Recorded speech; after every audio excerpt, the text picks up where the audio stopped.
Shinjo-kun de la région de Koshi. C'est une belle remontée, Shinjo-kun. Félicitations pour cette grande promotion. Shinjo-kun empoche une simple médaille. Mais surtout, la mascotte va gagner en popularité. La certitude d'une notoriété instantanément décuplée par ses promoteurs.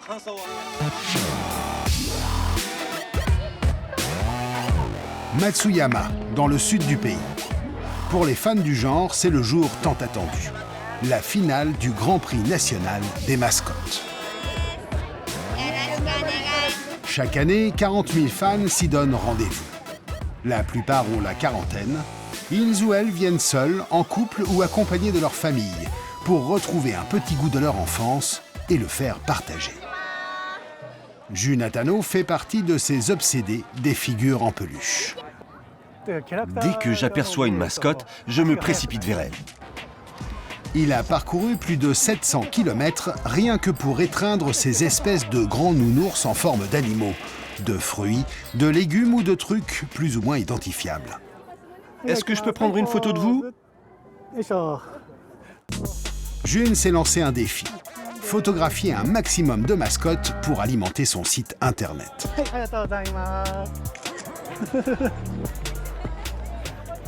Aujourd'hui, je suis venu exprès ici pour rencontrer les mascottes de la région d'Ehime que je n'ai jamais vues, et je suis surtout venu pour voter pour Shinjo-kun, la mascotte de la région de Koshi.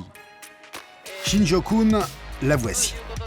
Une sorte de loutre, typique de la région de Koshi, dans le sud du Japon, dont elle assure la promotion costumée. Parce que la folie des mascottes a saisi tout l'archipel. Chaque région, chaque ville ou entreprise se doit d'en posséder une pour sa com. Mais les figures étrangères sont également les bienvenues. Voici aujourd'hui notre invité spécial qui nous vient de l'étranger. Je vous présente la mascotte officielle d'Israël au Japon, Shalom. Toute la journée, les mascottes défilent, serrent les fans dans leurs bras et exécutent quelques timides pas de danse.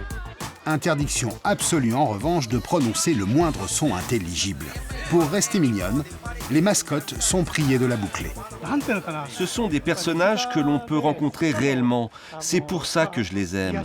Ils me rassurent et me procurent du soulagement. Les mascottes obéissent à un code esthétique très rigoureux, hérité des dessins animés manga. Elles doivent obligatoirement épouser des formes naïves, avec de grands yeux et des couleurs acidulées pour susciter l'empathie du public. Cette année, 1420 mascottes se disputent le titre de figure la plus kawaii. Kawaii en japonais, ça veut dire mignon. Et la mignonitude est une valeur en forte hausse au pays du soleil levant. À la fin de la journée, c'est l'heure du verdict. La mascotte qui a récolté 350 000 voix en ligne et qui a gagné le Grand Prix est... Shinjo-kun de la région de Koshi. C'est une belle remontée, Shinjo-kun. Félicitations pour cette grande promotion. Shinjo-kun empoche une simple médaille. Mais surtout, la mascotte va gagner en popularité. La certitude d'une notoriété instantanément décuplée par ses promoteurs. Je connais Shinjo-kun depuis son premier événement. Je ne m'attendais pas à ce qu'elle devienne une star capable de soutenir sa région. Cela me fait énormément plaisir.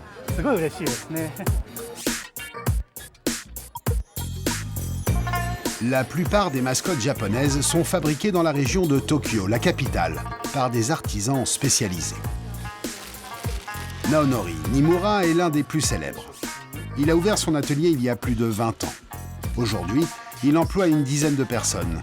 Son chiffre d'affaires a explosé avec la folie entourant ses personnages. Quand j'ai lancé ma boîte, il y avait peu de demandes.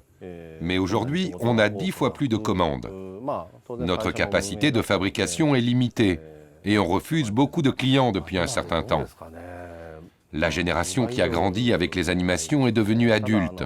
Et pour les adultes, c'est de moins en moins tabou d'apprécier le kawaii. Et c'est ce qui a créé le boom. L'équipe de Nimura confectionne 200 mascottes par an maximum, vendues entre 5 et 10 000 euros pour une pièce originale et sur mesure. Celle-ci, par exemple, a été commandée par un célèbre restaurant américain de Tokyo. Vas-y, tourne-toi maintenant. L'important, c'est que les mascottes soient kawaii quand elles bougent. Elles donnent des résultats décevants quand elles sont immobiles. La folie des mascottes est née au sein des collectivités locales japonaises. À l'origine, c'était un moyen sympathique d'attirer les touristes. Il y a 15 ans, on comptait à peine quelques dizaines de ces figurines en costume. Aujourd'hui, plus de 2000 mascottes se disputent un énorme marché de produits dérivés d'une valeur de plus de 17 milliards d'euros.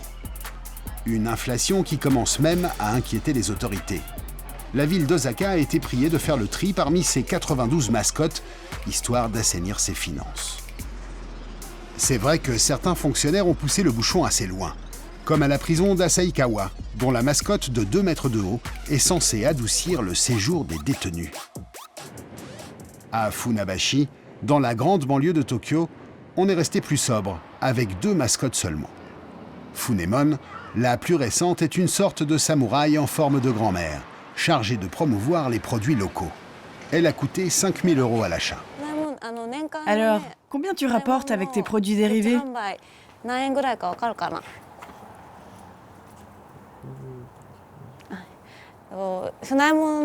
Le chiffre d'affaires réalisé par ces produits dérivés atteint 10 000 € par an. 10 000 €, le double de ce qui a été dépensé. Pas si mal pour un petit nouveau.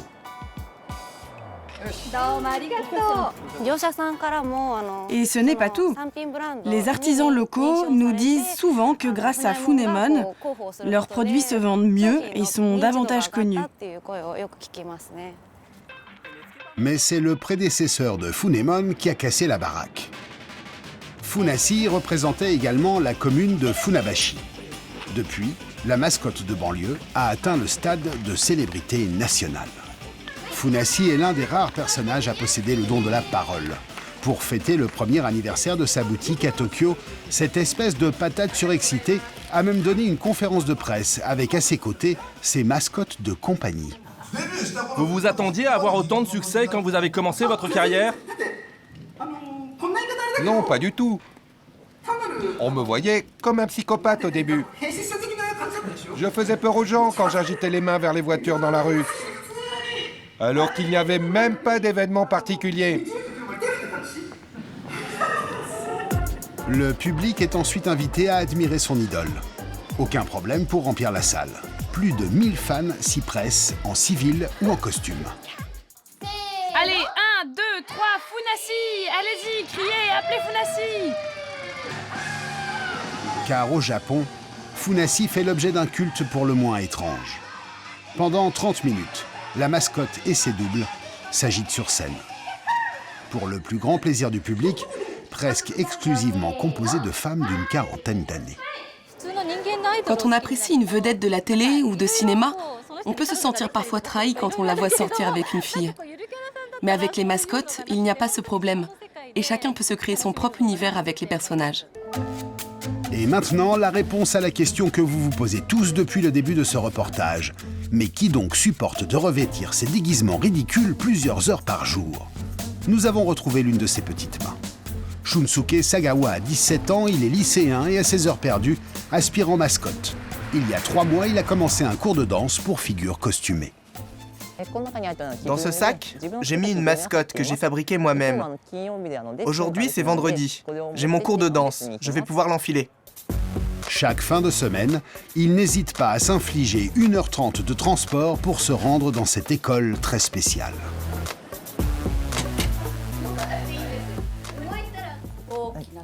Lève tes bras. Fais comme si tu embrassais un tonneau. Tends tes bras. Les participants dansent tout d'abord sans leur costume de mascotte.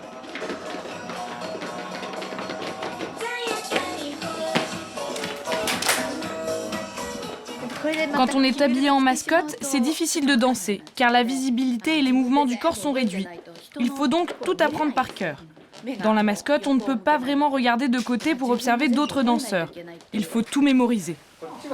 Après 30 minutes d'échauffement, il est temps pour les apprentis d'endosser enfin leur seconde peau. Tu as fabriqué ta mascotte toi-même? Oui. Tu as fait du bon travail.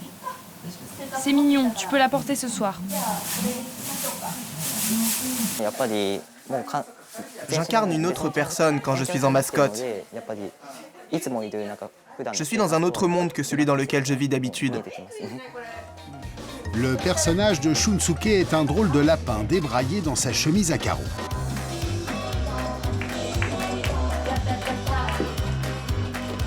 La prof a lancé cette école il y a 4 ans. Au départ, elle n'accueillait que 3 élèves, contre 30 aujourd'hui. Quand j'ai commencé, je ne m'attendais pas à voir autant de personnes qui apprécient les mascottes. Et quand les élèves s'entraînent vraiment assidûment, ça leur permet de gagner de l'argent. Je pense que c'est pour cela que les gens suivent mes cours.